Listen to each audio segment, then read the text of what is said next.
या सगळ्यामध्ये ताई उत्तम जेवण बनवतात, त्या खाऊ घालतात सगळ्यांना आणि वेगवेगळी स्पेशालिटी आहे त्यांच्याकडे. मला वाटतं सगळ्याच पद्धतीचं, सगळ्याच टाइपचे अ, अ, प्रकार, पदार्थ तुम्ही करत असता. पण ह्या सगळ्यामध्ये तुम्ही गाता देखील.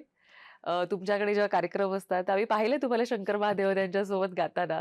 तर हा म्हणजे हा जो जिंदादिलपणा आहे तुमचा, हं. हा नक्कीच वाखाणण्यासारखा आहे आणि या निमित्तानं माझी इच्छा आहे, की तुम्ही आमच्यासाठी का होईना 2 ओळी तुम्हाला सुचत असतील कुठल्या गाण्याच्या. मी कोणाचं तरी कोणीतरी शिकलं पाहिजे, उचललं पाहिजे.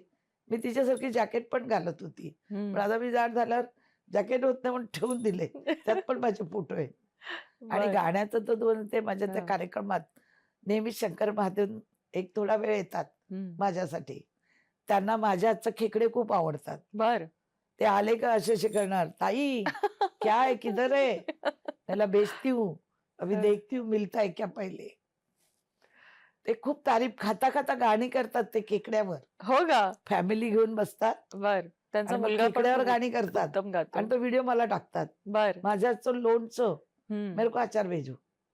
तो कोणाला अचार खाऊन देत नाही कारण तो मी पाठवलेला असतो अर्धाच किलो.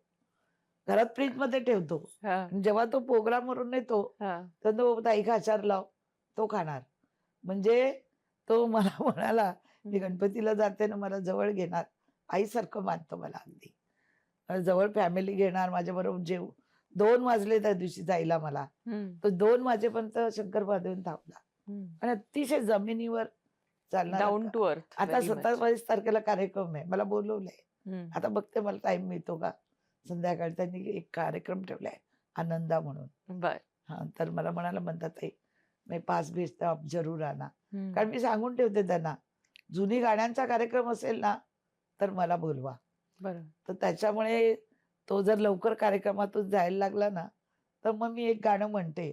"एक गाणं माझ्यासाठी गा." बरं. मग तो विचारतो, "कुठलं?" हं.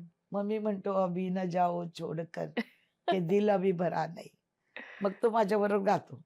आणि बरं. तशी मला गाण्यांची आवड आहे. पण आता हां. राजकारणात आल्यामुळे प्रत्येक स्टेजवर भाषण देत आली मी इतक्या वर्ष. खरं. सभेला दिलेत भाषणं राष्ट्रवादीत, हं. हजारो लोकांनी.